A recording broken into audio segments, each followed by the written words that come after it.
Police violently repressed protesters gathered at Plaza Italia as Chileans strike for almost 3 weeks. South Africa wins the 2019 Rugby World Cup for the 3rd time. And the anti-imperialist Solidarity Meeting for Democracy and Against Neoliberalism continues in Havana, Cuba. Hello and welcome to Telesur. I'm Doris Polo in Quito, and this is From the South. We begin in Chile, where thousands of protesters have gathered on Plaza Italia in the capital this Saturday in the second week of protests against the government of Sebastián Piñera. Security forces tried to repress protesters with tear gas and rubber bullets. On Friday, the protests also saw about 1,000 women dressed in black marching silently and demanding justice for the 20 people killed and more than 1,300 injured during the last 2 weeks of social unrest in Chile. Citizens claim Piñera or call for Piñera to resign and the creation of a national assembly. The anti-imperialist Solidarity Meeting for Democracy and Against Neoliberalism is taking place for its second day in Havana, Cuba. Over 1,000 delegates from across the world are attending the event, which runs until Sunday. According to organizers, one of the goals of the event is to strengthen the bonds of solidarity between nations and to support the historic struggles of the Palestinian, Sahrawi, and Venezuelan people, among others. The meeting will also discuss issues threatening the global south, like wars and climate change. Meanwhile, Prime Minister of St. Vincent and the Grenadines, Dr. Ralph Gonsalves, says this year's meeting has a special significance due to geopolitical shifts around the world. Anytime you have a solidarity event in Cuba, it's of importance. But on this occasion, it's more so than usual for the simple reason that neoliberalism, imperialism has entered a particular phase, a very dangerous phase. As I've indicated in my comments, there is a leadership of imperialism currently which is prepared to shed more than ever before any liberal democratic cloak and to use raw and naked power in a manner we have not seen for a number of years. A kind of fascistic approach to global governance. And this is in part because of the resistance both inside of the developed countries and in the developing countries that monopoly capitalism is having because of fallen living standards of people. And people are just fed up with being ruled in the old way, and they want something which is new, and they want to have a greater sense of liberty and to do things with and for themselves. Now, apart from Dr. Gonsalves, those taking part in the meeting in Havana also include leaders and activists from Black liberation and indigenous movements around the world. Telesur asked some of them why they thought it was important to be there. Well, it is very important for us and sentimental to be here as Namibian delegation, as Cubans stood beside us during our dark days of liberation struggle, to come and pledge our support and solidarity with the people of Cuba, to plead with the international community to come on board and support this cause of justice, to make sure that Cuban people are freed and they are given their freedom of trading, interacting with the rest of the world, to ensure that these sanctions are lifted. We are standing up to neoliberalism and, the many devastating impacts it's had not only on indigenous peoples, our peoples, but through the whole network, throughout the whole world. So it's, particularly this region has seen an increase of attacks against human rights, and we just feel like, there's so much power and resistance right here in this conference, but also throughout Latin America, that we feel it's very important to be here, to lend solidarity, and to tell the rest of the world about what the land rights are in Canada for First Nations at this moment. We're here today to show solidarity, of course, with the people of Cuba, and also for me, understanding that our plight as black folks in fighting for liberation is directly tied to Cuba's fight for liberation. We see Cuba as an African country, and so we see our brothers and sisters here fighting, and we're very much against the embargo that's happening here. So that's why we're here to stand up and fight for what we know is right and for the liberation of all black people. South Africa has won the 2019 Rugby World Cup for the third time. The win in the final against England has put South Africa among the top Rugby World Cup winners, matching up with New Zealand, which has also won the title 3 times. The victory has not only united South Africa, but the whole African continent. Going forward, though, I think from here out, it provides the country with a springboard.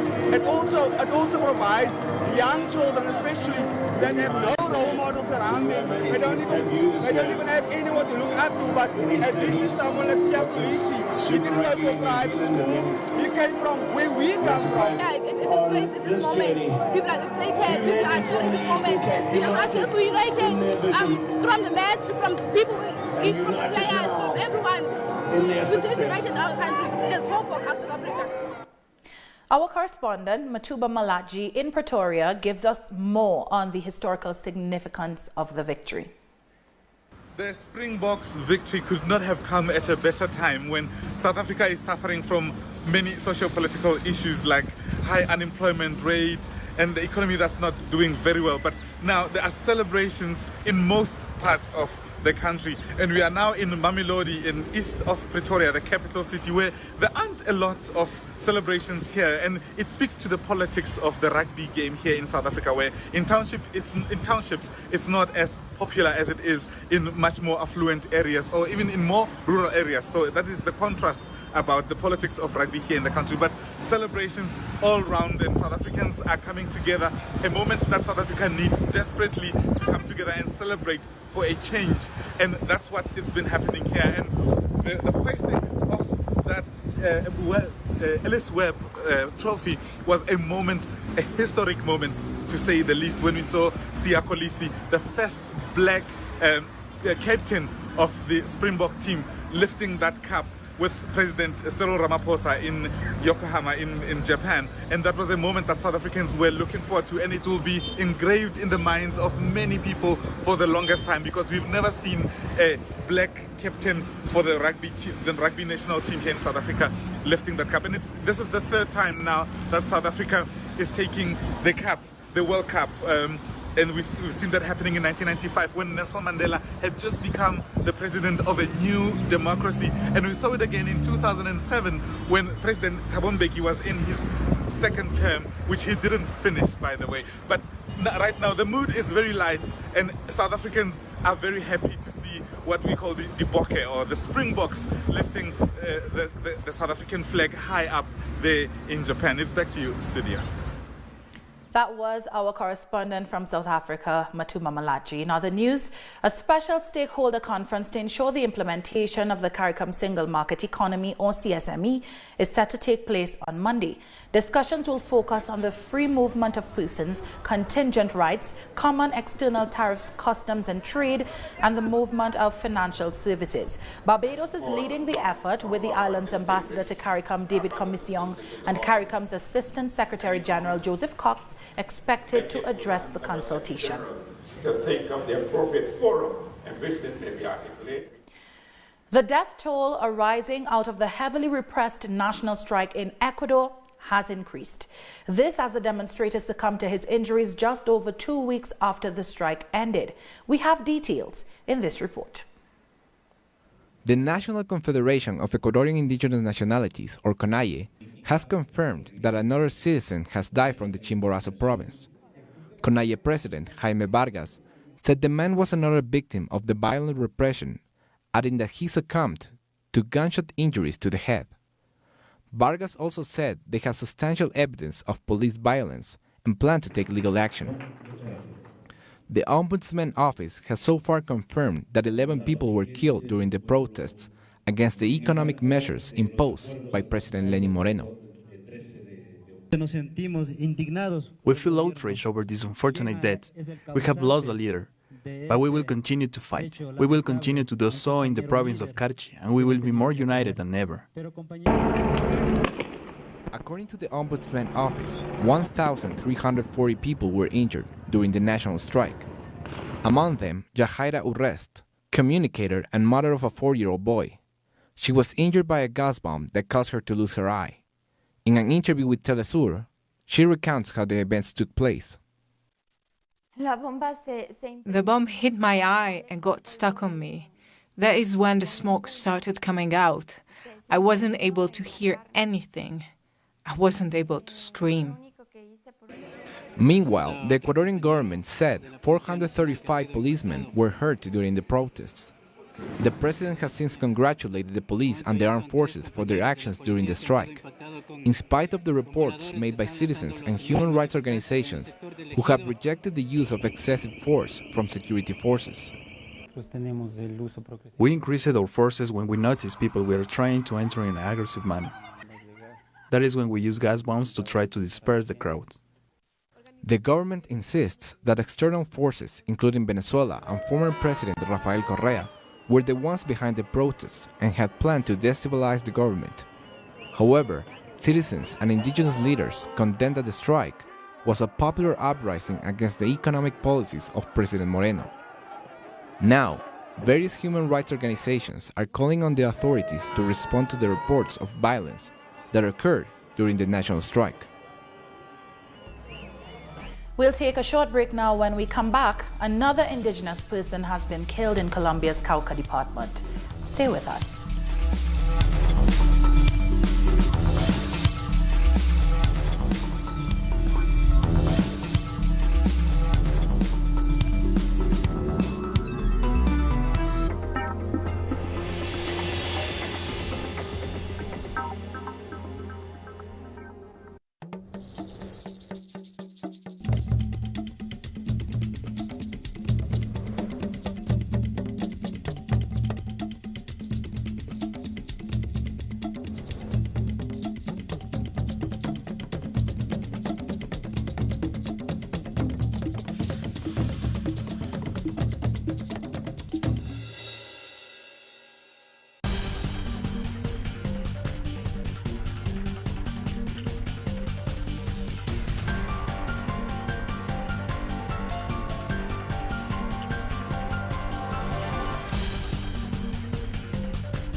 Another person has been killed in the Cauca department in Colombia.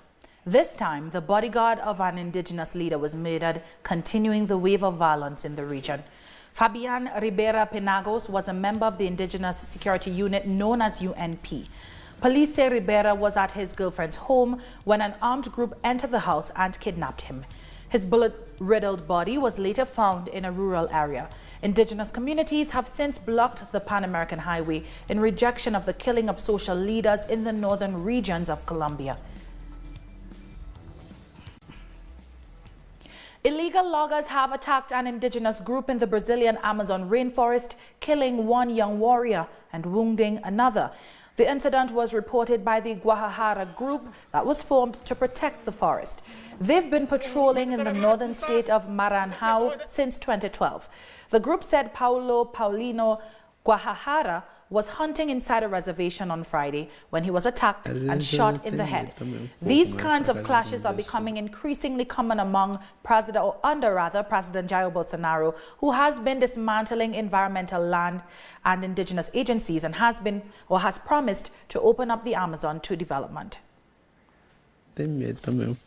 We are protecting our land and the life on it. The animals, the birds, even the Agua tribe. who are here too. There is so much destruction of nature happening. Wood trees with wood, as hard as the steel, being cut down and taken away. Mexico's government has released additional dramatic footage of the October 17th operation to capture the son of convicted drug trafficker Joaquin El Chapo Guzman.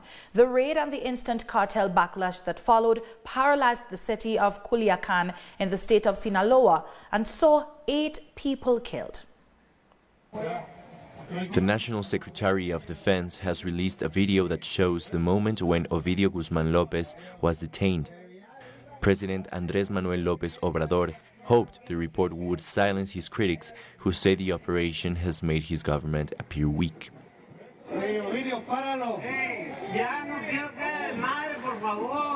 The operation, which led to the apprehension of Ovidio Guzman Lopez, also known as El Ratón, the mouse in Spanish, has provoked violent reactions from the cartel. They surrounded the northern city of Culiacán and launched attacks from strategic locations, including residential units inhabited by members of the military people and their families. They fired from these buildings, from their vehicles. There's an apartment building where they also took aim from. They even fired from a 40mm grenade launcher. Fortunately, the grenades did not go off, because the explosive charge can only be activated when launched from a certain distance. The Security Bureau gave a detailed account of the event. The Secretary of Defense described how hitmen and army members clashed for 5 hours.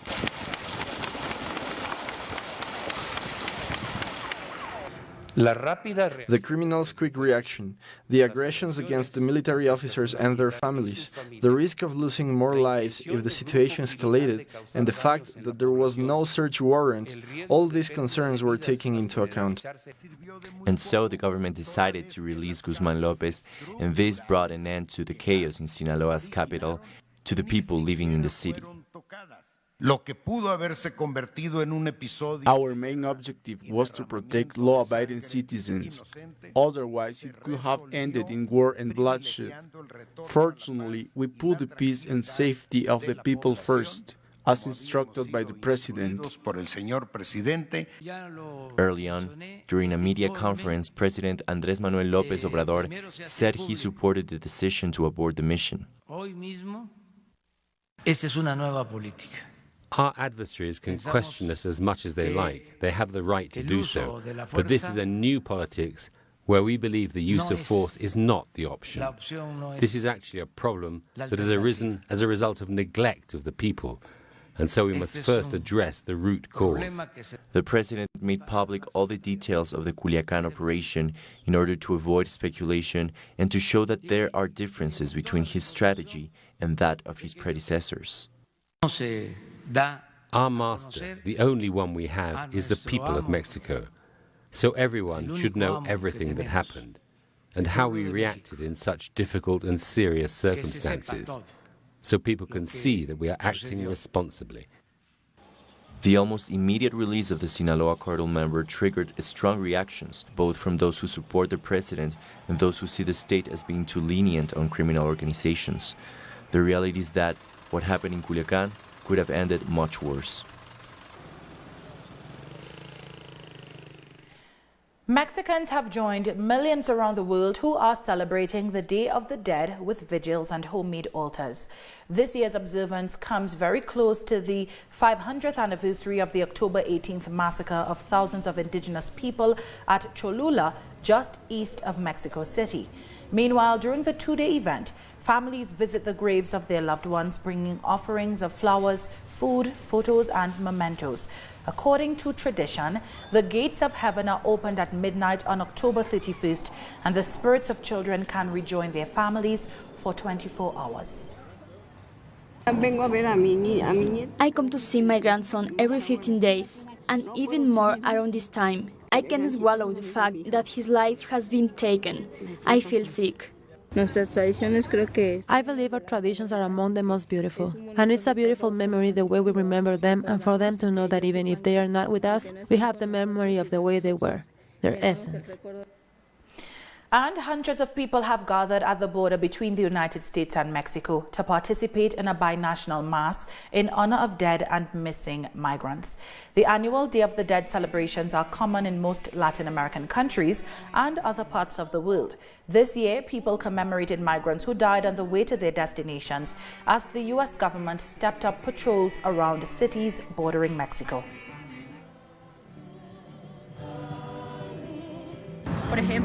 I was threatened that they were going to kill my son and that if I didn't hand him over to them, they were going to take him away by force. So, unfortunately, I had to flee with him. We asked the US president, we asked the judge to give us an opportunity to stay there because I couldn't return to my country.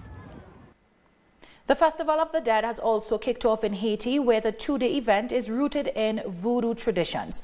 People gathered at the oldest grave at Port-au-Prince's National Cemetery, which, tradition holds, is home to the spirit of Baron Samedi, the guardian of the dead. There, offerings of food and drink are made to the ancestors. During the ceremony, the Iwa spirits make their presence known by mounting or possessing participants. Voodoo, a blend of Christian and African religions, evolved in the 17th century when colonists brought slaves to Haiti from West Africa. When we look at this year's celebration, things are not good because of the political problems in the country. We all will put our heads together because we cannot kill each other. We must put our heads together to see where we go. Haiti cannot perish. Haiti is ours. The people that are here are all Haitians. So we must put our heads together so we can live. Shifting gears now, Argentinians have taken to the streets to celebrate the country's 28th Gay Pride March. Their goal is to include all sexual identities under the LGBTQI movement. The massive march was held in Buenos Aires, the capital city, with demonstrators calling for an end to institutional and religious violence against the LGBTQI community. According to the organizers, the government has decided not to help build the grand stage for the first time in its history. They criticized Mauricio Macri's government for pulling out at the last minute, which they believe is linked to his defeat in the recent presidential elections.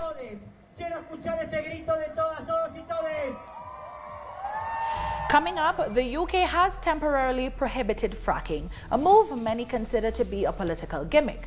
We'll unpack this and other stories after the break.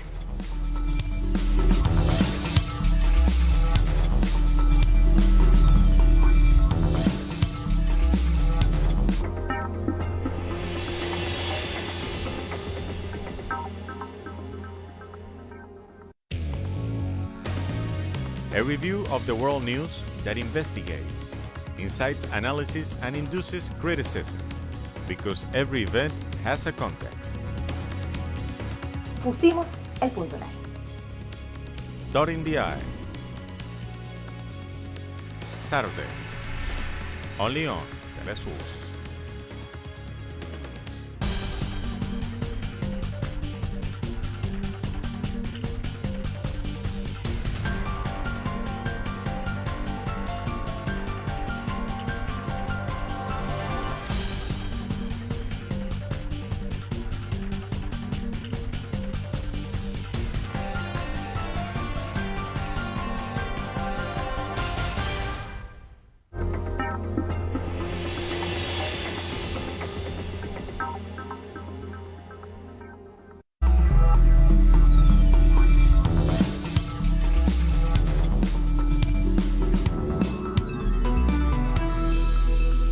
Welcome back.